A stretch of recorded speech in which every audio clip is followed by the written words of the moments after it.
We like to call everything spheres, right? So you have a financial sphere, you have a fitness sphere, you have a social sphere, you have all these different things that we all can work on. And as we get to know each other, we find out where our weak spheres are and where we can kind of help them grow.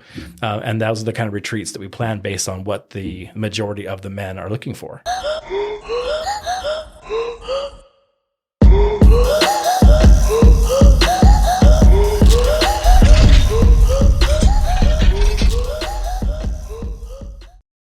Hey guys, this episode is brought to you by Overstock Dixie. You can go like and follow their Instagram. There's new items that pop up on there every day, multiple times a day. Anything from furniture to tools, electronics, pretty much anything you're looking for. What's up, everyone? Welcome back to the Derek Leg Podcast. My name's Kurt Campbell, and I'm just filling in for Derek today, but I'm super excited to be here with you again. We have an awesome episode today with you. This is episode number 84, and we're in the vault with Jade Moellendorf. How'd I do? You did great. Is it? Did I get it? You got You said it was German, right? German, yeah. So I mean, that might be because I have some German and Scottish heritage. So it was natural. Yeah, you got it. So sounded perfect. It's good to have you here, man. I'm excited to talk. Yeah. And we've kind of been jamming for a little bit, which has been awesome. Super excited for you to share your story, what you got going on. I think it's super noble. It's incredible what you're doing. And I think it really helps a lot of people, myself included. I have no doubt that I'm going to get a lot out of this. And I guess just to kind of tease into later in the episode on what we're going to get talking about, this is going to be something that I want to be a part of. Like I'm going home tonight. I'm joining the Facebook group. I'm looking for your number on there. I'm reaching out to you. We're going to get together. Sounds good. Sounds good. Awesome. And we're going to go golfing. And we're going to go golfing. Part of the story. That's right. So, do you want to kind of give a quick rundown to the listeners on what it is you do and how it came about? Sure. So I actually, I got divorced about 4.5 years ago, and I actually had some buddies that came down and surprised me from up in Salt Lake area, Ogden area, and just surprised me with a guy's golf trip. That first weekend that I was divorced, it was kind of a hard weekend. And so they decided they were going to go on a golf trip and kind of get my mind off of it. So we actually started going on an annual trip with guys and stuff who've been through divorce or just guys who need that extra support from men and brotherhood. And so it's been 4.5 years since that's actually happened. We've gone every year. And that number has continued to grow from 3 to 4 to 6 to 10, and it keeps on getting bigger. And so it was about 4 months ago, there was enough guys hanging out and talking that we decided we wanted to kind of make it formal. And we decided to start a Facebook group. So we started this group. It's called Spherical Man. And we basically teach men how to live life spherically, right, in many directions and learn different skills, pick up different skills. And within the last 4 months, it's just blown up online. And we actually are approaching 700 men from across the world, which is pretty exciting too. We actually went global. So we actually started out here in St. George, have a lot of members here in Southern Utah, moved up to Salt Lake and started branching out across the states. But in the last couple of months, we had men join from Australia. We have some people from Korea. We have some UK members that are from the UK. And so it's just really kind of cool to see how this work is needed and how men are flocking to having men's groups. That's incredible, man. So I think that's so cool. And that amount of growth in 4 months is insane. So I got a couple questions to kind of dive into that backstory a little bit. But first off, just want to ask, is this just like by word of mouth? Like people are just like searching it? Like you do no advertising, no nothing? Like some dude from Korea just was searching on Facebook or his buddy who he knows in the States was like, you got to join this group. Like it's all organic. It's all organic. That's so cool. We're gonna be beefing it up this year. Our goal is to really kind of grow it a lot in 2023. But yeah, it's just organic. It's just people joining the group and saying, "Hey, I have a few friends, and I have a few friends," and they just start spreading it organically that way. And then I also put posts on Facebook every once in a while, just saying, "Hey, calling all men." Right? If you're interested in this kind of a group, this is what we're looking for. Is that the hashtag calling all men? I don't know if that would be the best hashtag. I know. Wonder if there might be an inappropriate one. Yeah, well, and that's the thing is I have to kind of explain because the logo and what we're working on with the logo right now is Leonardo da Vinci's Renaissance Man. Oh, cool. Right? Yeah, so I understand what it is. Yeah. But it's also a naked dude. Yep. And so it is kind of hard with a men's group. They're like, what kind of a men's group is this? I'm like, no. So we're going to tweak that a little bit so it's not as confusing for some people. But we're an open group. We're very diverse. Yeah. We have, if you're born biologically a male, you can be part of this group, right? We don't have any prejudice when it comes to that. And that's what I think is very unique with the group itself is that we have men from all walks of life that are part of this group. One of the biggest things that we try to do is we leave our egos at the door. And we also drop the masculine barriers that society thinks that we need to have. And we meet men where they're at. because we're all at different stages in this life and we all have different issues and problems and struggles that we're facing. And we also have different skills and talents that we have. So we bring all that to the table and we just teach each other how to live spherically, and we teach each other different skills. We help each other out through hard times. We're also there to celebrate. We're also there to celebrate the successes of our members as well. And I think that's what a lot of people are drawn to. Yeah, I love that. I think that especially how you just mentioned celebrating the successes of your members, that's even probably something that doesn't happen a lot in like men's culture today. You know what I mean? It's like, and I don't know if that's just how it's been for so long. Like, I feel like some men have a hard time giving positive feedback because they're just so like, there's a problem, got to fix it. And like, maybe we're fixing, like we have the big problem and we got to fix all these little problems along the way. So it's like, I can't waste time telling you, hey, pat on the back, good job for fixing this one problem when there's still 78 other ones that we got to go do. You know what I mean? So it's like, don't be so happy for yourself. Like, we got work to still go do. Right. So I think that's cool at the same time, because there's so much benefit in that positive feedback that you can get. I wanted to ask you, so in the beginning of your story, you talked about how you went through a divorce, and we'll kind of dive into that a little bit if you want to, but you said a group of friends came up, surprised you, took you on the golf trip. Were these friends from like high school? Were these friends from college? Like who was this friends group, and why? How'd you guys stay so close knit? Yeah, so it was actually two of my best friends from high school. Cool. And we've just stayed close. We've moved away. I've moved to Colorado. I moved down here. They're up in Ogden, but we've always just staying close. And they're the type of friends and stuff that I think every guy needs to have. And they're the exact kind of friends that I wanted to build with this group. Is because a lot of guys have lost those. They haven't have those close relationships anymore. Having true best friends or true brotherhood means that distance doesn't matter. No matter how long it's been, so I haven't seen it. I've seen these guys for years. When I lived in Colorado, there would be like a year or 2 years I haven't seen them. And then I'd come back to Ogden to visit family, and I'd see them, and it would be like nothing changed. It was like where we picked off. And so that's the kind of brotherhood and that's the kind of friendship I think all men need, whether they want to admit it or not. We need that camaraderie. We need that tribe that will be able to call us out on our shit and also encourage us when we're down, right? And so, they showed up and Seven just said, hey, we're going to go on this trip. Let's just do it. And I'm like, okay. So we went on a golf trip, and it was seriously exactly what I needed at that time. I didn't even know I needed it until I went there and was able to let go of all the stresses and all the, bad things that I was going through at the time and just reconnect with buddies. And we had a great time in Palm Springs. It was warm. We had a great time golfing. And then during that trip, it was really therapeutic to me because family and friends are close to you and you're going through a divorce and they're saying like, oh, I understand. But if they haven't been through a divorce themselves, they don't understand. They don't really understand the emotional roller coaster and the pain that you feel of failure, of all these different things. And so the guys who came with me, they actually had been through a divorce. And so he could tell me, hey, listen, I know what you're going through, and now he's remarried happily. And so it was good to kind of see him come full circle, realizing that there is light after the end of the tunnel, right? That I can actually overcome what I'm going through and I can come out stronger than I was. And so that's kind of how the whole idea with the group started is after that trip, I just was like, I want to be that for somebody else. I want to be that close enough friend that can pull somebody out of the pits of despair and get them set on an upscale journey back to their normal life, right? Letting them know that divorce is not, it might be the end of their marriage, but there's a thing called the second act, and you just got blessed with it, right? So how do you want your life to look and what do you want your future to look like? We are writers of our own future. So we can sit down and look at it and say, yeah, I don't want to be depressed my whole life. I don't want to be single my whole life. I don't want these different things. So that's great. You know the things that you don't want. So what do you want? Mm-hmm. Right?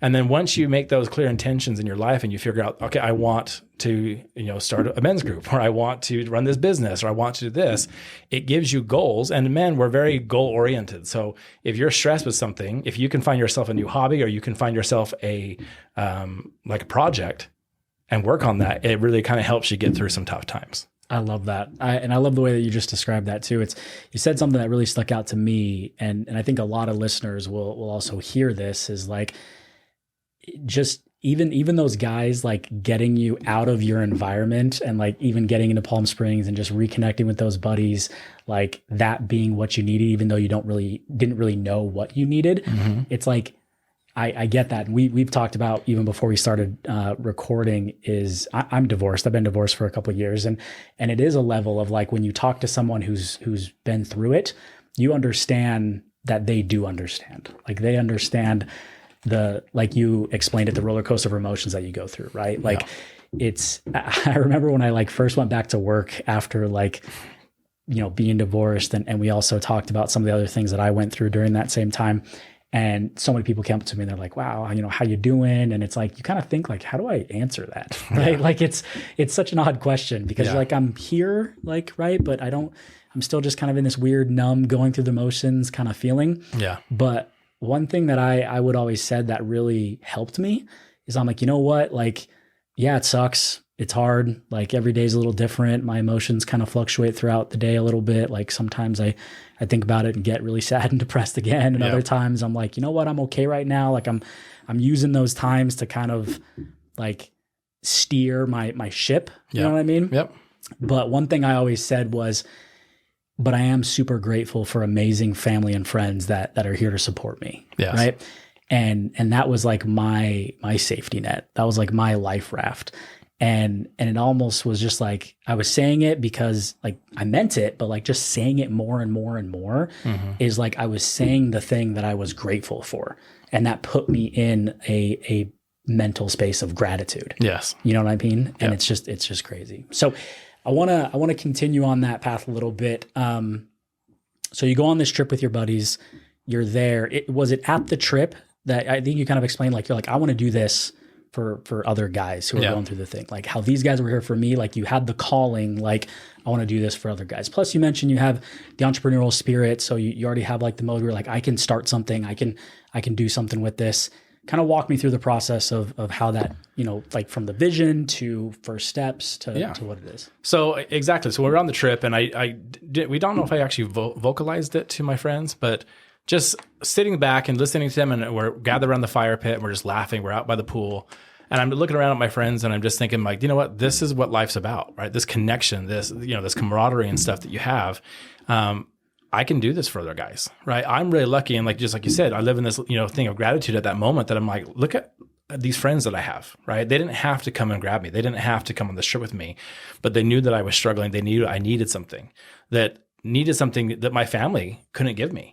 I'm very grateful that my family is not in the situation that I am. All my brothers and sisters are all happily married. Are their marriages perfect? No, right? They struggle with anything, but the underlying thing is they found somebody. If you're someone out there who has the quote unquote perfect marriage, then you need to go like start a course or a program or a coaching group or whatever to teach people how to do it. Because I don't think there is such a thing. There's Instagram perfect, right? There's social media perfect and stuff, but when you really get behind the closed doors, everybody imperfect, right? Exactly. Like the idea is that it's not perfect, but it's like we still have a common goal, but we're two imperfect beings coming together to form a camaraderie and go through this crazy thing called life together, committed. Exactly. Right? Well, sometimes that changes, like in our situation. It totally does. And that's the thing is we have to realize that everyone has their own agency. And so regardless how you decide, okay, I don't want to be divorced or I don't want this, there's only so much that one person can do. It takes two. But one of the things and stuff that I've learned through this whole process, and it was really hard because like you said, like what you were telling me earlier, that you didn't want to go through the divorce. I didn't want to get divorced either. I wanted to work through it and stuff, but this, the way it happened, it was the way it happened. But knowing what I know now and stuff is that I want to work on myself and become whole and become a very strong person independently by myself. And I want to find somebody that is that same way. And I think that's the biggest problem that maybe it's a Utah thing. I don't know. Maybe it's just a Christian thing. I don't know. But you're told that, you have the Disneyland marriage, you get married and then you found your spouse, she's going to complete you and you're going to live happily ever after, right? And that's just the way it goes. Well, I don't think that we need to find people to complete us. I think we're complete by ourselves. And we need to do that personal work and we need to work on our self-care to know that if something happened or if your spouse horribly died or if you guys did get divorced, that you would be okay. And you'd be sad, but you would be okay. But when it happens, when you actually are so involved in the relationship and the marriage, and then that person doesn't want you anymore, or that person decides to, they want a different life, it's crushing. And it was like, okay, I basically lost myself and I didn't know who I was anymore because my identity was wrapped around with being a dad and a husband. So now what? Right. And so that was the scary part versus if somebody has done the work to say, okay, I'm Jade and this is who I am. and then you find a spouse who's done the same work, then you both choose to share our life together. And I think that's what makes a happy marriage. And so I'm looking for that. I'm wanting that. But at the same time, I'm not willing to settle, anymore. And so it's not that I don't want to be married again, but I want to find the person that understands that concept. I love that. You know what I mean? And so I want to share someone's life with them, and I want to enhance it and better it and bring them happiness and laugh together. But at the same time, I want somebody who doesn't need me. I want somebody who wants me and chooses me every day. And I do the same thing. That's amazing. And so that's kind of, how this worked and stuff. So after the little retreat that we did in Palm Springs that year, and like I said, it continued to grow, but I went home after that trip and I just sat there and I sat in gratitude. And I was like, you know what? Like, I have amazing friends. Right. This is a really cool thing and stuff that they would be willing to do that and take time out of their lives because they're both happily married now. Right. That they were able to take that time just to come and help me, So I got home and I was like, you know what? This is something I do want to do. So we had just the three of us that went that first trip. And then the next year I said, I'm going to invite more people. So we had, I think, 6 the next trip. And then it just kept on growing. And when we actually started doing that for the last 4 years, we only did it in March. And so it wasn't really something I looked at as like, I can do this as a business. I was just willing to help anybody that I could and realized that there was tons of guys in the world right now that are going through divorces, who are going through separations, who are just dealing with depression and loneliness, people who have never even been married are just looking for some kind of connection toward guys and have a group of guy friends. And so that's kind of where the idea started playing it with other guys in the group saying, hey, well, we should kind of formalize this. What can we do to kind of move this thing forward? And I'm like, well, I guess we can just start a Facebook group and see if there's interest, see if there's anybody here in St. George, Utah, that would be willing to be part of this group. So we did. We launched it 4 months ago, and all of a sudden we went from, when we first launched it, I think there was 10 of us that signed up right away. And then all the guys from the golf trip, going on the golf trip, they signed up. You text everyone in the group chat, hey, go follow this Facebook group real quick. Exactly. Join this. And they did. And then it was right there. So I went through my Facebook. I don't know everybody, but I know a lot of people here in town just because I love networking. It's one of my favorite things to do. Being an entrepreneur itself, I love connecting with people, even if I'm just to meet them for a day. Just the fact that I knew them, I find out what they do. So, I hit the 5,000 friend limits on Facebook, which I don't like that Facebook has a limit. I don't think there should be a limit, but there is. I honestly don't even know if I knew there was one, which might say a lot about my networking skills, but. Well, and they always tell me too, like this, if you would invite them to your house for dinner, they should be your friend on Facebook. If not, you're like, I'd invite anyone to my house. For dinner. And I really would. Man. My door is an open door policy. People can come and go as they want. But I hit that 5,000 limit, right? So I just went through and I just invited everybody to my friends list and said, hey, look, if you're a guy and you're looking for a group, men's group, you're looking for a brotherhood, we're starting this new men's group and we want you to be a part of it. And so all of a sudden it jumped up to 200. And then it jumped up higher. And then I went to all the guys in the group and I said, look, we want to spread this message as far as we can. Invite your friends. If there's a guy in your life or somebody who's struggling through a divorce or newly getting married or even a guy who's happily married with kids. So with Spherical Man, we don't limit who can come into the group. Like I said, it's a men's group. And we like the diversity that we see when we actually have single guys, married guys, gay guys, straight guys, fat guys, fit guys. I mean, there's a very diverse group of guys in there where we all can learn from each other. And it's taken off, and it's just taken off and stuff where it's kind of not really, I wouldn't say viral, but it's spreading organically without me having to do anything, which is awesome. That's how it's a good cause and there's a need for it. Yes. And as a business owner, or an entrepreneur, when you're constantly pushing a ball up a hill, there comes a point where you're like, okay, is this ball worth me continuing to push? Yeah. Right. And so you kind of have to question that. But when you have a ball that's pulling you up a hill, you know that you have a calling. You know that this is something that you should be doing and that there is a need for it. And so that's kind of what has happened in the last 4 months, that I've seen this massive growth in Spherical Man and what we're actually achieving. And we want to continue to build the value. We want to continue to make sure that the members are getting all the tools that they need to feel secure and confident in their lives, in their everyday lives. And one of the big things that we're doing that kind of sets us apart from other groups out there is that we are literally taking the time to teach skills. So, I'm actually going and I'm meeting with a guy this next week. His name's Will, and he's an excavator. And I want to go and I want to learn how to drive a tractor. I've never done an excavator. I wanted to learn how to do it. And he's like, I can teach you. I'm like, okay. So I'm going to go and he's going to learn that skill. So we want guys to come with their skills and their talents and what they're good at and say, hey, look, these are my strengths. right? And then teach that. And we're actually going to be doing a YouTube channel and stuff that we're going to have a bunch of videos that are done by men in the group, and they can submit a 10 to 15 minute teaching video of a skill. And so we want to create this, kind of like YouTube is, but for men, that's a how-to. When I was going through my divorce, as a single dad of 4, I have 3 boys and a little girl. My little girl she's my baby. I love my boys. I love them dearly, but there is a special place in dad's heart for his little girl. Like she rules the roost in our house. Mm-hmm. I didn't want her to go to school and not look pretty. I wanted her to look pretty. So I had to learn how to braid hair. So I met over to YouTube, how to braid hair, how to do a French braid, how to do this, so that I could learn that skill to show up for my daughter. I don't look at it as masculine or feminine. I think that we all have masculine and feminine energies in us. And for a long time, I think society and for men in general, they're scared to show any kind of femininity. They're scared to, do anything that would make them look feminine, right? And I think that's why a lot of anxiety comes in, and societal anxiety that says that you have to be in this box. If you want to be a man, this is what you have to do, right? Do I think that being masculine is important? Yes. I think that there is an importance of drawing a line or showing femininity versus masculinity, but I also think it's important to live spherically and to grow, be more well-rounded as a person. And so that's kind of where YouTube and these training videos are going to help men to find out where their weak spots are in their life. And hopefully there's a guy in the group that has the weak spots for him that are his strengths.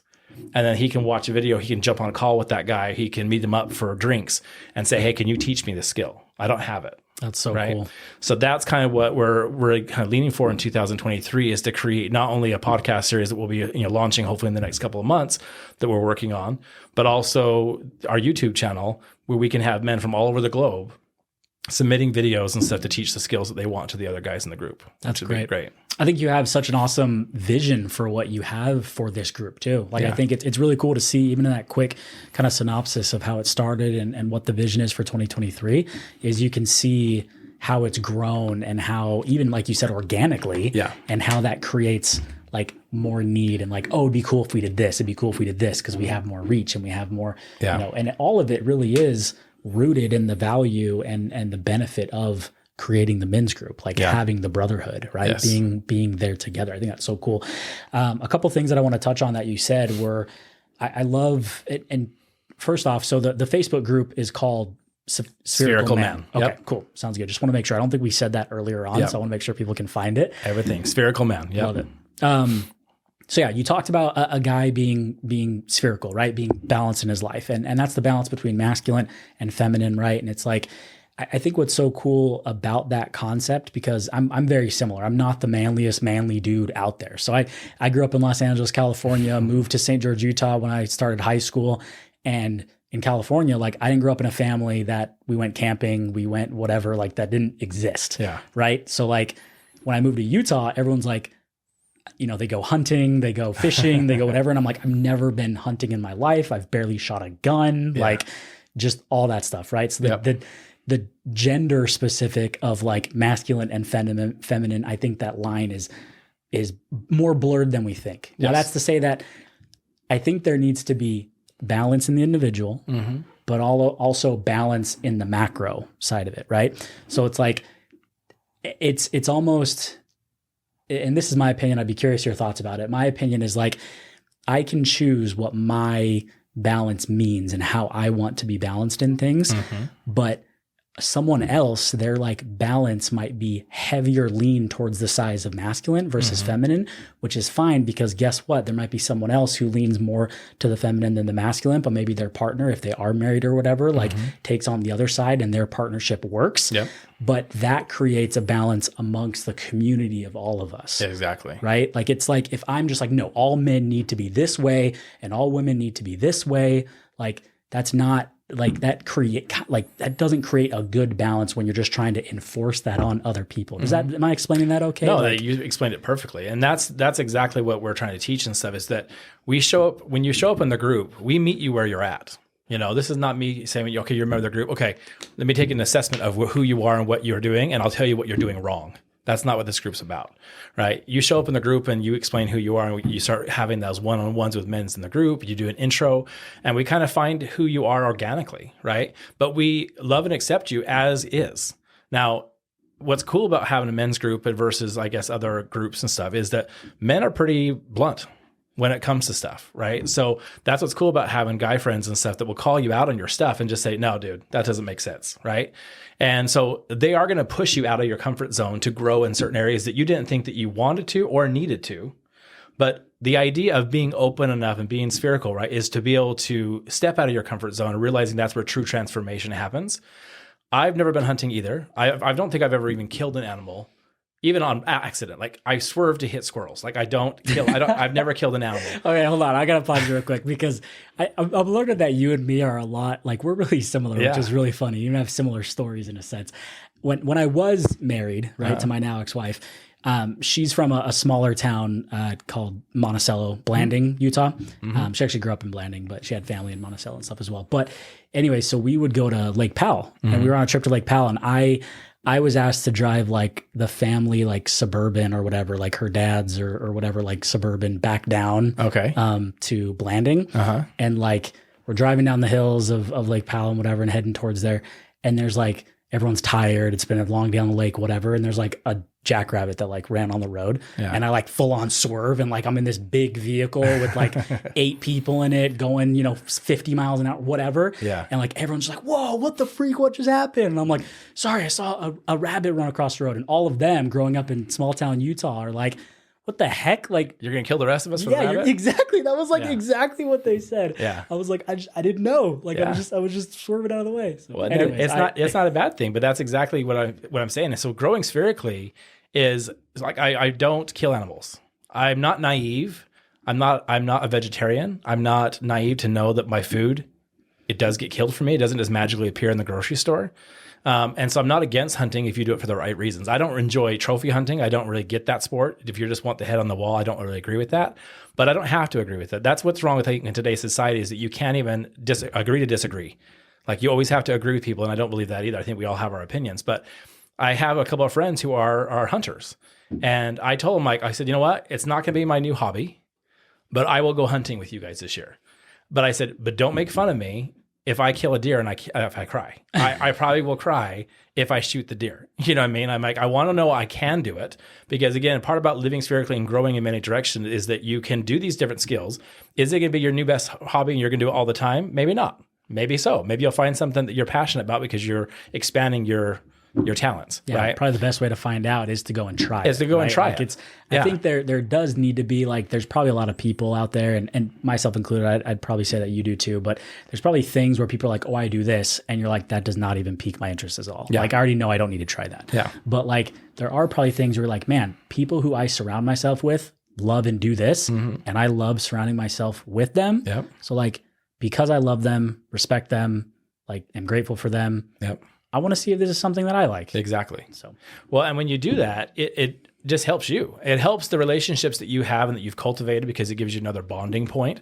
But at the same time and stuff, it makes you grow in ways and stuff. Just like when you're younger and you learn a foreign language or when you play an instrument, there's different parts of your brains that your brain that activates. When you're trying new skills and you're stepping outside your comfort zone, it might give you butterflies. It might make you nervous, but that's where true transformation happens. And that's where true growth happens. And so people that are fearful of change and people who are fearful in trying new things, they need to realize that life is all about change. And the faster you understand that and the faster you accept that, when you go through life struggles, it's not as traumatic. Because you're like, okay, well, what am I going to learn from this? How, what can I do different next time? So they always say that saying and stuff, there's no such thing as failure, only learning experiences.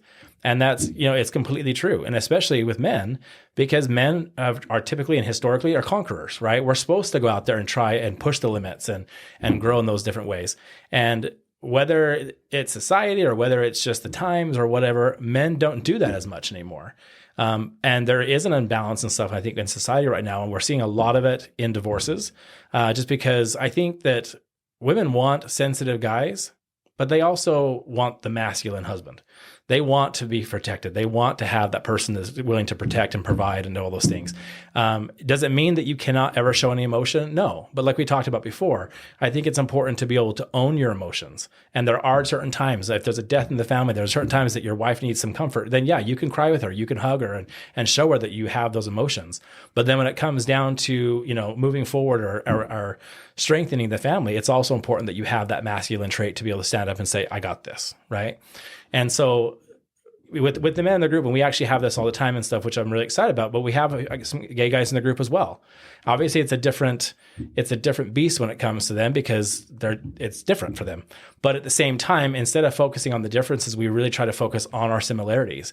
And yes, you have a lot of feminine traits, but then you can also learn these cool masculine traits from these guys and kind of become more well-rounded yourself. So when you're working on yourself and you have that, I don't think anyone will ever be fully done, right? We're always going to be a learner. Yeah. But then when you show up in your next relationship and you have more of a balance in your life and you're more confident in who you are as a person, that only helps that relationship grow stronger faster and hopefully have the longevity that we all want to be in a relationship long term, And so, yeah, I think it's important and stuff to grow in ways and stuff that you didn't think that you could grow.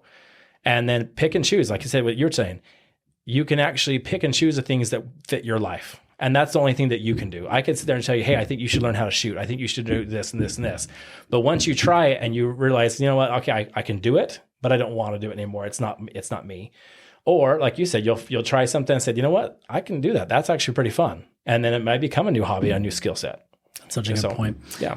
One thing that you also said earlier that I want to touch on that kind of made me think about this when you were talking about what we were just talking about, right? Like trying new things or whatever, choosing what you want to do and what you don't want to do, is that aspect of the brotherhood and the friendship that comes from that. We talked about it a little bit before we started recording as well, but it's like when you have those friendships, like I know I have my group of friends that I've had like since high school, same kind of similar thing to you, where it's like I might not see them obviously as often as I did when I was in high school, but whenever you get together, it's like nothing's changed, right? It's like you're still joking around, you're still giving each other crap, you're still whatever, right? Mm-hmm. But what's really funny is when you get with those friends and you're like talking about what you got going on in your life, and then they're calling you out on your shit, and they're like, dude, what the hell are you doing? Yeah. Like, that's stupid. Don't do that. Like, they're almost so blunt to you. Yeah. And like, if it was anyone else in the world, you'd be like, this freaking jerk, man. Like, you know what I mean? Like if a random person or someone you just met was like, that's the stupidest thing I ever heard of. You're like, I don't give a crap about your opinion. Like, you're just the jerk. Yeah. And whatever. The ego like, comes up, the walls come up, and then it doesn't. But when it's like, it's your friend, you've already built so much trust and camaraderie and love with that person that you accept that like criticism, that feedback so much more. Yeah. You know what I mean? And it's like, I don't know. I've always just loved that aspect. And it's like, how do you get to that point with people? So one of the people that I really like listening to a lot, I think it's Brene Brown. I might be getting that wrong, but she talks about vulnerability. And that's like, she has like TED Talks about vulnerability, and it's like the most listened to thing or whatever on TED Talks. But she's amazing when she talks about it. And she talks about vulnerability as a strength, right? And one of the things she shares that I've always loved is think about the people that you trust the most and love the most in your life, and then ask yourself, they're probably the person that you have been the most vulnerable with, and they've been the most vulnerable to you.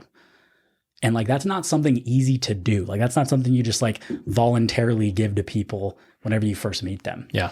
But to be honest, it's like, I've actually gotten a little bit better at doing that because it almost weeds out the people faster that I mesh with or don't. Yeah. So it's like, I'm going to open up about trials and tribulations and stuff that I've been through in my life, but also how I've grown and overcome them and how I'm here today. And I'm going to be open and vulnerable about it. And if you're someone who like doesn't mesh with that, then I know that we're probably not going to mesh. Yeah, exactly. But like, if I can open up and be vulnerable and it starts creating a good relationship with us, like I'm already starting to even trust you a little bit. Yeah. So, well, and I think it's a process, you know, especially with men. I think women are better at that, right? Men have a harder time because in history, men are basically more solitary beings, even though we're not. We do want that connection. We want to have that, but we got to act like we don't. And then when it comes to men, when men you don't know, when it's your best friends, you can be open and honest with them because they know you, like you said.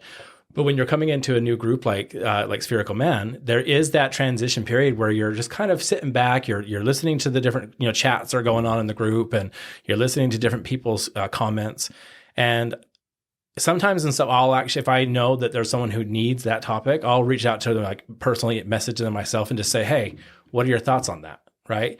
And they'll talk to me because I've built that relationship with them. And then once they've kind of talked with me and gave me a really solid answer, I'll say, hey, will you do me a favor? Will you post that on the thing? Okay. And then they do. And then the positive feedback they get from the rest of the group, it just makes them so happy because they're like, well, that's not what I was expecting. Mm-hmm. Because we don't allow any shaming in the group at all. I mean, to me, that's just adult bullying and there's no place for it. I don't care what society says you have to do or not do. If someone's being vulnerable and opening up to you because they're struggling in some aspect of their life, we never kick them. We always are trying to lift them up. And so I haven't had to kick anybody out for that, which is awesome because it's very plainly put in the rules of the group that we do not do that. And so if I agree to disagree, that philosophy holds. If somebody says something that you don't agree with, I'm not telling you have to agree with them. I'm not telling you have to change your beliefs to fit this narrative, right? Because that's what makes society great is our diversity. But I am telling you that you have to follow the golden rule and be respectful and treat that person how you want to be treated. So if you don't have anything nice to say, then don't say anything at all. If that topic doesn't gel with you and it's not something that you want to do, great. Go to the next topic or start a topic of your own that does fit with what you're trying to do. And so it's really nice and stuff when guys and stuff can be vulnerable and open up about whatever's happening in their life and realize that within the 700 members that are there currently, that there's going to be a handful of men that are going to relate to you and that are going to say, you know what, I feel that exact same way, or I've been through that myself. And this is how I overcame it. I'm still going through that right now. And having that camaraderie and that relationship, because it is all about building trust. And so when you actually have guys that respond to your posts and say, hey, yeah, I've been through that, just kind of we talked about before, people can say, I understand what you're going through, but if they haven't, then do they really understand? Yeah. But when you find guys who actually say, yeah, I know what you're going through, I went through that same thing, or this is what happened to me, that instantly starts building a bond of trust where, we have the guys come to these retreats and stuff every year and they're kind of shy and it's like, okay, but by the next year, they're looking forward to seeing their friends because they've exchanged numbers, they've exchanged, Facebook, and they are talking to each other throughout the year. And they're the ones that also invite their buddies to come to the next year. Exactly. And they're excited to meet their new friends that they had. Because like I said, we have a lot of members here in St. George, but a lot of our guys who come on the retreats, we have a guy coming from Oregon. My buddy Jeff is coming from Oregon. We actually have a guy who comes from Idaho. We have a guy who comes from Colorado. So it's not just St. George and stuff who shows up at these retreats. We have people from all over that are saying, hey, listen, I want to go and meet people and have that camaraderie. And so, we're just starting out, and the trips that we have done has been pretty simple. Like this March, we have a house out in Ivins, and we're going to go golfing here in St. George this year just to make it more cost effective for a lot of the people here in Southern Utah. But then this fall, we're actually going on a train trip to Alaska. Oh, and we're gonna disconnect to reconnect, and we're gonna drive on Amtrak's and eat dinner and sleep on the train cars, and we're gonna go to Alaska and we're gonna come back. So we are gonna do some bigger trips as we get moving a little bit further and kind of build that out. The retreats are pretty simple so far. I don't have a bunch of these, gurus that are coming to teach that. It's really about the camaraderie and building the brotherhood, building that relationship of trust with people. But then we have a handful of people who are amazing facilitators within the group that say, look, I would love to do a sound bath, or I would love to do, some breathing techniques. I'd rather do all these different things. We have a Reiki master. We have all these different people who have some amazing skills. So as we get going further, we will create different retreats. Say, look, this is a fitness retreat, or this is a spiritual retreat, or this is a financial retreat. And I want people that will, sign up for those that are in need of that specific type in their life. So we like to call everything spheres, right? So you have a financial sphere, you have a fitness sphere, you have a social sphere, you have all these different things that we all can work on. And as we get to know each other, we find out where our weak spheres are and where we can kind of help them grow. And those are the kind of retreats that we plan based on what the majority of the men are looking for. But right now and stuff, it really is just about getting together as men and having a brotherhood or having a guys trip, whatever you want to call it, because there's power in that. Doing nothing but just meeting together as a group of guys with the same purpose and same goals of growing them and becoming more spherically, in your life. There's power in that. And so that's what we're doing. That's incredible. First off, I just want to say quickly, the branding of that, top notch. Yeah. Like that's so sick. That's like cool. Being the Spherical Man and having a financial sphere and a health sphere, and that's killer. Yeah, so kudos to you. That's awesome. The other thing I was going to say is you're absolutely right. Having like-minded individuals in a room that all have similar goals working towards the same thing help you go further faster with those goals. I don't exactly remember what it's called, but I think it's something like the 33% rule. And what it is you have for being able to like move your needle right in life, like faster, you need to have 33% of the people who are above you. They're the mentors that you're chasing. 33% of people who are similar to you. They're like colleagues at your same place. They're the ones that are going to hold you accountable as you continue to move forward together. And then 33% of the people that are under you, because they're the ones that are chasing you, and you're the ones that are providing feedback and mentorship to those ones. So it's a really cool concept of that same thing. And what's cool is it usually naturally happens when you get people in the same room. You start seeing certain people who are quotations further than other people, right? But they're still not, they have their people who they view as further than them. You know what I mean? So yeah, the 33% rule, again, I don't know if that's exactly what it's called, but I'll have to look that up because I love that concept. Yeah, it's great. I want to dive in a little bit more into kind of even the operations. We've talked about how it started. We talked about the retreats that you're doing now. We talked about some of the vision that you got going moving forward. But when I get home tonight, I go on Facebook, I search Spherical Man, I join it. You talked about some calls and some whatever. So what can I expect for someone who comes in and just joins the group for the first time? Yeah. So, and that's something we're actually, since we're somewhat new as well, we're still building that out. But what I love about the group, it's not the Jade Show, right? I never wanted it to be the Jade Show. It's about the men in the group. So we should have a Jade Show, just to be clear. I mean, if the pod, like maybe in the future, the podcast, I'm sure is going to be called the Spherical Man Podcast or whatever, but I think it needs to have a subline called "It's actually the Jade Show." The Jade Show. Well, maybe we'll do that, but yeah. So I love that men from the group actually come in with ideas. I love that they're like, we should do this or we should do this, and because it's bringing their confidence out, it's bringing their skills out to say, you know what, I can help with this, right? And that's really what it's about, is actually coming together as a community and saying, hey, listen, how do we want to move this thing forward? We actually just are launching, like I said, the podcast and our YouTube channel. And we just put out a post the other day and just said, hey, listen, who's good at this? Who knows how to do this? Who wants to help? Who wants to collaborate? And we had a handful of people say, yeah, I can do this. I'm this. And so we're getting together. We're talking on Saturday, and we're actually going to be planning out what we're doing moving forward with that.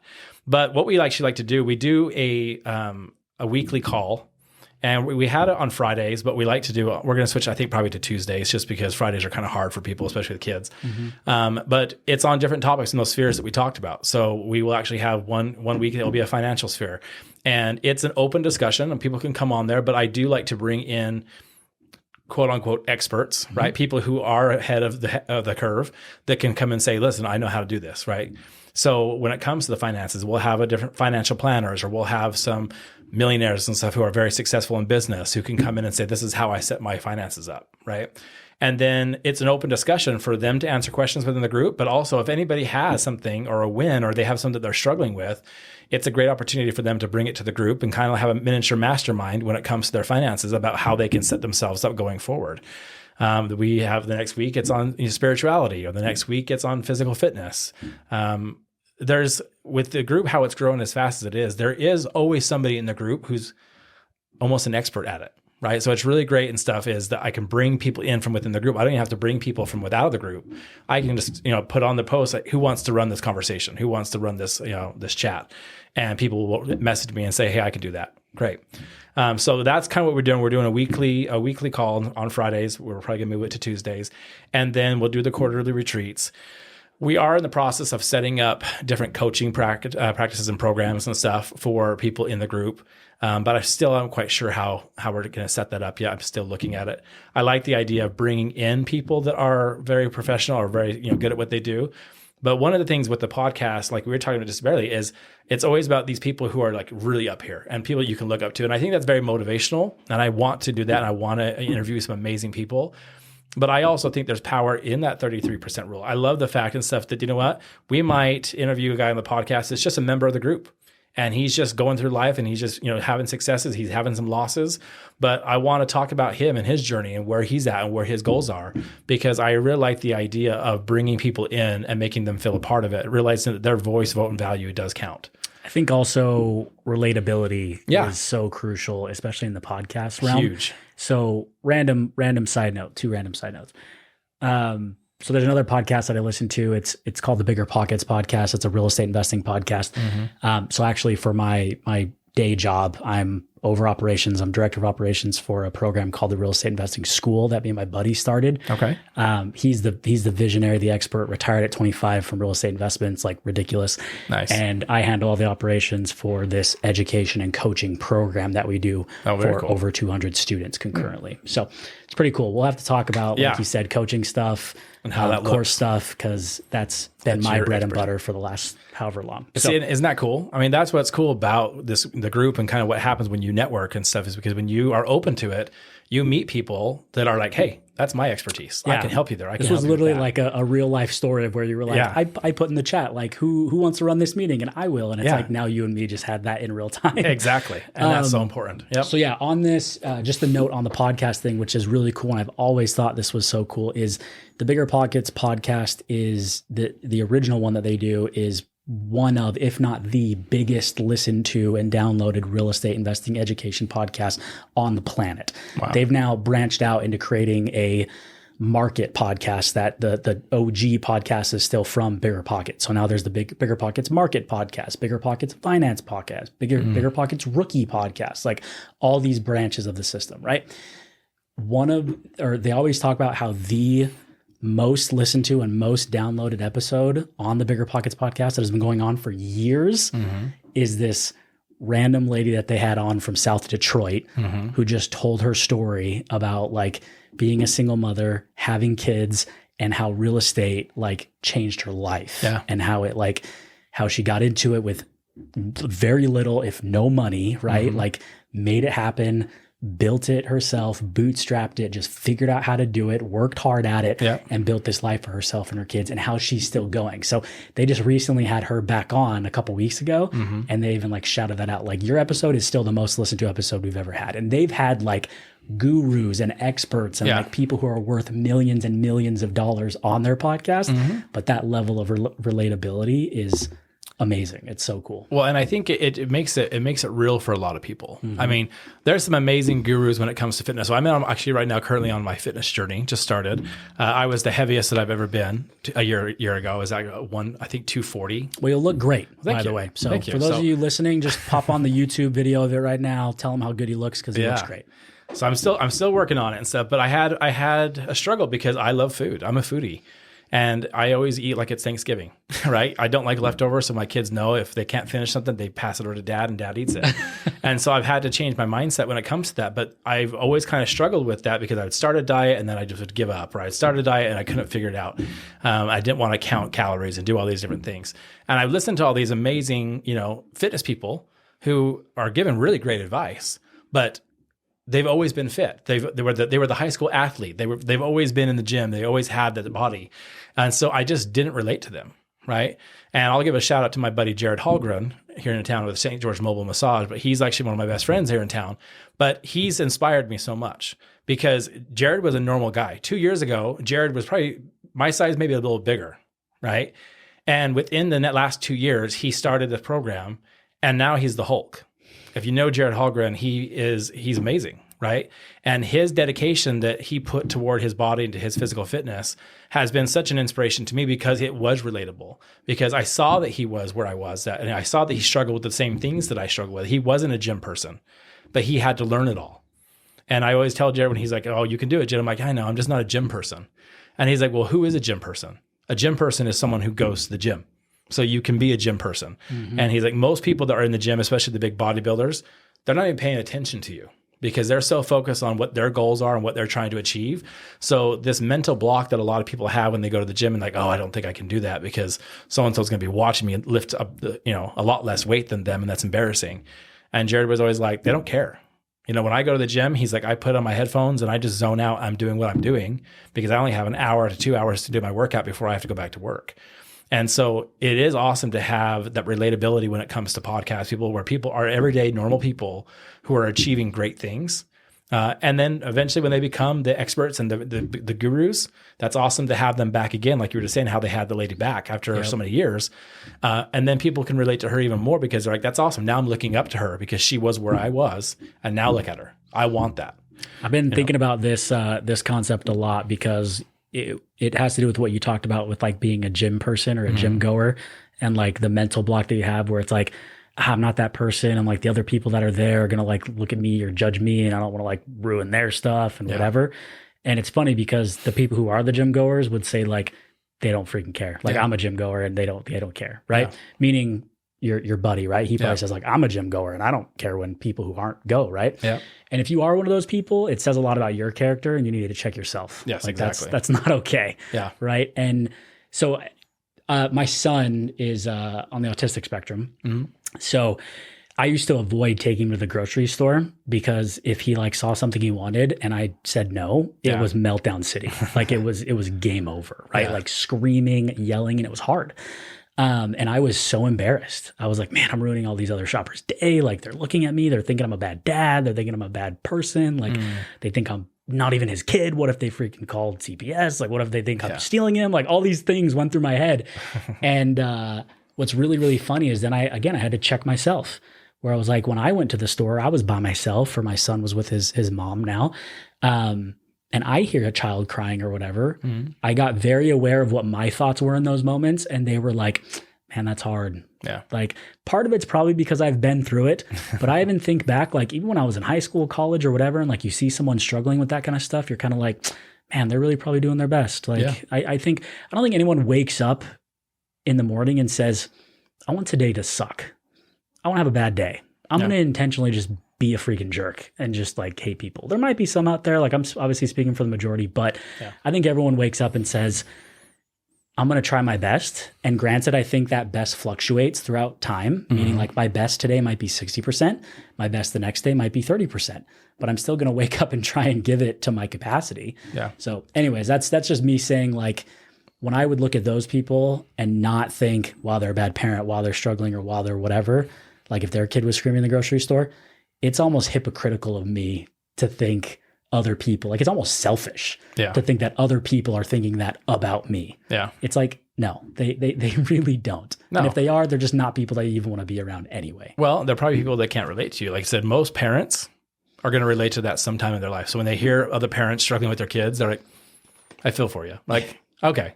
But you get someone who's single, who has never had kids, and like, oh my gosh, that's so annoying. Why don't they shut that kid up, right? They don't have the experience. They don't have the life experience to give them a proper way to judge that, right? And so like, give yourself a few years, man. Yeah, you'll know. It's like when people laugh, they're like, oh, my kids won't act like that. Okay. Come talk to me. Good luck. You know what I mean? Fun. Yeah, exactly. But and if people do judge, and this is the thing we have to realize as human beings, we don't want to be judged. We don't want people not to like us. We want people to like us. But at the same time, you can't live your life based on that, right? People are going to judge and they're not going to judge, and that's fine. But it's important and stuff to realize and stuff that everyone has different experiences. And like you were talking about before, we're all perfectly imperfect.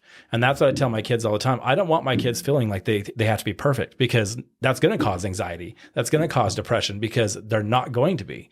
I was raised, my parents are, not perfect, but my parents were amazing. I had a magical childhood growing up. And my parents gave me the love and the trust to say, look, we're not going to give you a curfew as long as you let us know where you're at when you're there. And if it changes, so you will give you that trust. And as long as you keep that trust, then there you go. And I always knew that if there was anything that I struggled with, that I could go to my parents and just lay it out to them. And they wouldn't judge me. They might be disappointed here and there if I made a mistake. But my mom always taught me that you're perfectly imperfect and you're perfect for me. And I love you no matter what. And I try to do that same thing with my kids and stuff, to instill in them that they don't have to like walk this perfect line and stuff and do this Instagram life. You know what I mean? I don't want my kids to do that. I want them to actually realize and stuff that their faults and their mistakes that they make them a stronger person. And as long as they can adapt to that and stuff and learn from it, then that's the whole purpose, Yeah. So I think it's important for people to realize and stuff that judgment is not as prevalent as you think it is. But again, it's a mind game, and it's something you have to work on every day, like on most topics. It's really interesting when you get to become a parent, because I look back on my life, and even when I was a kid, my teenage years and my young adult life and all this kind of stuff. And I think about all the mistakes and stuff that I made and how stupid I was and how much of a shithead I was. And granted, like I learned some things obviously along the way, and I try to be a good person now. And I've gone through some other life experiences that some people have and have not gone through before in their life. And that's shaped who I am today. Yeah. And it's really hard because then you become a parent and then you just love that ball of life and never want to see them hurt and never want to see them cry and never want to see them in pain and never want to see them go through a hardship because you just love them so much. But again, this goes back to like almost the selfish and hypocrisy mindset of like, if you as the parent went through life and made mistakes and disobeyed your parents and did all these kind of things and got to where you are today, it's only natural that your kids are going to do some of the same things. So I would rather not create really thick barriers on my kids and rather build bridges of trust. Yes. And then like, there's still going to be barriers in a way, like there's still got to be certain things you've in got to be place their to parent. keep them You're on not the their path. friend. Right. I mean, you're friendly to them, but you're not their friend. You're their parent first and foremost. Yeah. And that's a big distinction. These parents and stuff who just give their kids whatever they want because they want to be the cool parent. You're not helping your child, but you do want to be that parent that your kids know they can come to if they struggle or if they're in trouble. You don't want them hiding it from you going to their friends for help. You want them to say, Dad, I need you. I'm really lucky. My kids, knock on wood, they've been great kids. I don't have huge issues with my kids, but my kids, I think I've also known that Dad can always help me. And even if Dad gets mad, he's not going to not love me. He'll still help me through it. Because I want my kids reaching out to me. I want my kids to feel like my house is the cool house and that they can bring their friends over and they can hang out and they can be there. But that's the hard thing about parenting is there's no rule book. I wish there was, but there's not. And what works for my older son does not work for my youngest son. And what works for my boys does not work for my daughter. So as a parent, I'm constantly having to adjust and I'm constantly making mistakes myself and saying, I probably should have handled that better, or I should have probably done that. But again, I think it's key to have a communication where I can go and as a dad, I can own up to my mistakes to my kids and say, look, I'm sorry. I shouldn't have talked to you like that, or I shouldn't have said that. This is where I was at. This is why I'm frustrated. I understand where you're coming from, and you really kind of get on their level when it comes to that. Not, like I said, being their best friend, but talking to them at their level where they actually can work through their mind what happened, because it's all about communication. And I think a lot of relationships struggle right now because of lack of communication. So if you don't give your kids that opportunity to communicate through hardships or communicate through problems and work it out and figure out a solution, and that's what life is all about. So why not start them young? So by the time that they are 18 and they're flying the nest, you can feel confident as a parent that, hey, my kids are going to be okay. I think that also has been a social norm for so long to where it's like the parent's decision is like, because I told you so, because I said so. Yeah, exactly. Right? Like a parent can't admit that maybe what they thought or what they said or what they determined or whatever was wrong. It just maintains and stays as because I said so. Yeah. It's funny because I told you that I was on a buddy of mine's podcast about men's mental health and fatherhood and all that kind of stuff. And we talked about this exact concept. And what you just said is you just said it so well. And I think it's so crucial is that communication is huge. Your kids will trust you more and come to you more, especially when they make mistakes and all those kind of things, if you have that open communication with them. Oh, yeah. And you come back to them. And even if you apologize as their father and you say something like, look, but then you don't need to just, again, it's a balance. You don't need to just say, I told you so, or you don't need to just say, hey, I'm sorry, I was wrong. It's in the middle of saying, hey, yeah, I admit my mistake. I'm sorry, but this is why I was there. Like you realize that I am a father and I am the father of you and your brother and your brother and your sister. And I need to make decisions that affect all of us. Yeah. So like, I am coming to you to let you know that that was the headspace I was in when I made that decision. I understand on hindsight that I could have done this, but that option wasn't, I didn't have that option or I didn't think of that option in the moment. And I made that decision and I'm owning up to it and I'm living it. Yeah. So if that happens again in the future, I want you to come and talk to me, but understand that even in the future, I will take your information in and hear it and I'll take it into context and it'll affect my decision. But at the end of the day, I still need to make a decision for this whole family. Yep, exactly. Yeah, and that's the thing is kids face things nowadays that I didn't face when I was their age. You know what I mean? And so I want my kids to have that open door policy when it comes to me, because they're going to tell me some things and my mouth will probably drop and I'm like, what? Like that happened? And then they kind of work through it with me. And it's like, what should I do? Right. And that's awesome when you can have your kids come to you for that advice, even though I'm scratching my head, like I didn't ever have to face that. So I don't know what I would do. Okay, let me think through this. And then you have that open dialogue with your kids. And ultimately they're asking for your help so you can give it to them. But it's kind of fun to start asking questions to them. It's like, well, what do you think, you should do? And hear what they have to say, because kids are so smart. You know what I mean? And especially if you've taught them well, they pick up on things more than you know. And so like my 14-year-old Noah, he is one of the most loving and kind people you'll ever meet in your life. But he's a chick magnet. The girls just love him. And it's so funny because he'll be like, these three girls. It's his sensitive side, right? Yeah. Like it's the mysterious. It's the sensitive side, but he also is like awesome at football. So he has the best of both worlds. He's already a spherical man. Yeah, he is. And so that's what's so cool is that he comes to like, no, these three girls like me, but I don't know if I like them all or blah, blah, blah. And he'll say some of these things and stuff, but the maturity that comes out of his voice sometimes, and when he says things, I'm like, that's really mature of you to say that. I'm like, and I think that's exactly what I would say. And he's like, okay, that's what I was thinking, but I just wanted to clarify. I would have looked at him and said, like, I don't know what to tell you, dude. I've never had three girls like me at the same time. Sorry. I don't know. I was the weird one. I don't know what you want me to say. Yeah. What do you think? Yeah, he's awesome. But it's cool to see your kids come into their own. And cool. I don't think that you would see that if you don't give the opportunity to grow. Yeah. You know what I mean? The kids need structure in their life as a parent, but then you also need to give them the opportunities to grow through hard times. As a divorced dad, I remember that first year that I never wanted to be the Disneyland dad. I don't think I ever was the Disneyland dad. But at the same time, I didn't want my kids, like you're talking about, feeling any pain or going through it. And I was talking to my buddy, John, and stuff. He was telling me, he's like, Jade, you do want them to go through that pain because it's a painful situation. Don't let them hide that. Don't let them, you want them to be able to express that. You want them to be able to come to you and say, I'm hurt or I'm crying or I'm sad.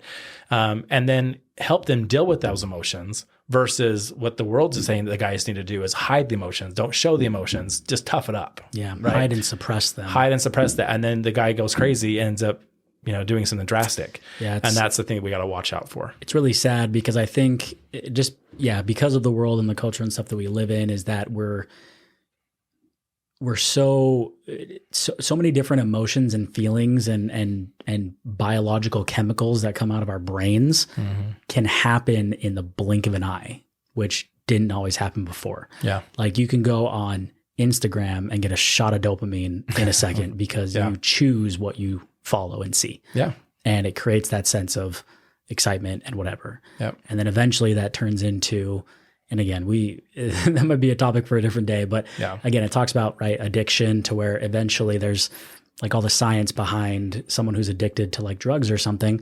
They actually get the shot of dopamine when they get the thought of using the drug, and it doesn't equal the same amount of dopamine they get when they use the drug as much as they got when they thought about using the drug. That's crazy. So it's a really interesting effect that happens in our brain, and that's why they call it chasing the purple dragon, is because, and that's one of them for a specific drug or whatever, but they talk about it's because the feeling of actually like wanting it gives us more like excitement and all that than actually using it. Yeah. So it gets really scary. But again, that just goes to say my thoughts of it are then we just don't know how to deal with those emotions. We're like on emotional adrenaline mode all the time. Yeah. And we change them so frequently and quickly that we don't know how to deal with the changing of emotions and stuff. And that's what gets really, really hard. And that's what we struggle with. And I think that's where a lot of anxiety and depression settle in, is because we get confused and anxious and don't know how to deal with it. So yeah, I agree with that. It gets really hard, but it's pretty crazy. We've been going for just over an hour now, actually, which is nice. Time really flies when we're talking about this stuff. So it's a lot of fun. First off, I just want to say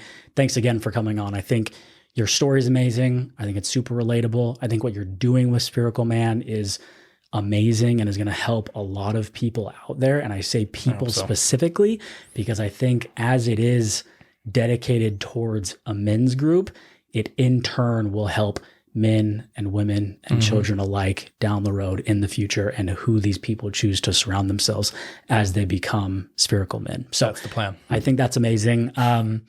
I want to kind of go out on a couple of things. First off, just want to kind of give you a chance to just kind of say what your message is to the men out there. You know what I mean? Like what Spherical Man is about. We've kind of talked about it in length throughout this episode, but kind of your purpose, your driving factor, and what you want to say to all the men in your group and all the men just out there in general. Yeah.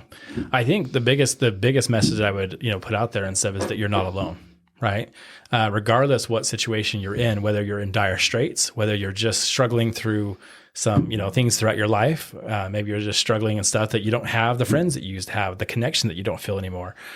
There are guys out there, no matter what your situation is, that are going through the same thing. So we like to put on ourselves that we're isolated and we're all alone. And that's just not the case. What I've seen in this group and stuff is every single person that has put a post out there about some struggle that they're dealing with, there's usually 5 or 6 people that will speak up and say, I've been through that exact same thing. So realize that you're not alone and that it's never too late to reach out to a friend, to a guy and say, hey, look, I need some help. I need some guidance. I just need some friendship. I just need some camaraderie. Show a little love. It's really important. As society, we want to put men in a box, and I don't think men belong in boxes. That's why the whole idea of Spherical Man and growing, it's like dropping a pebble in the water and just seeing it continue to expand. We are ever growing, we're ever changing, we're ever learning. And when you put yourself in the box, you stop learning. You say, this is who I am. And it's really depressing to be in a box. So realizing stuff that stepping out of your comfort zone and growing spherically and learning new skill sets, no matter what those skill sets are, whatever your strengths are, play against your weaknesses and actually build those weaknesses to become strengths, right? Or at least become less weak. So I think that's the biggest message and stuff is that you're not alone. We'd love for anybody who wants to join Spherical Man to join us on the Facebook group as we grow this year and just add to the brotherhood and add to the camaraderie and stuff that we're already experiencing. Such a great message, man. Thank you again. Thank you again for coming on. Any other way that people can get in touch with you or learn more about Spherical Man? Obviously, we've talked about the Facebook group, Spherical Man. Find that, join that. Any other places that people can find you or learn about you? So you can go to sphericalman.com. We're building that website right now as well, but that will tie you to the Facebook group. Like I said, Facebook, I am maxed out at my 5,000. So it's not that I don't want to be friends with you, but I'd have to say bye to other people. And that's just hard. So the best way to get in contact with us is to go to sphericalman.com or go onto Facebook and type in Spherical Man and join the group there.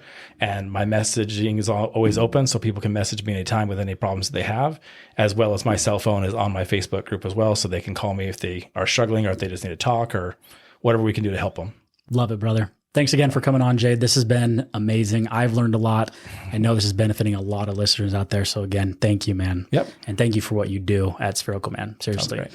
This is Kurt Campbell signing off for the Derek Leg Podcast. Thanks so much for joining, and we'll see you next time.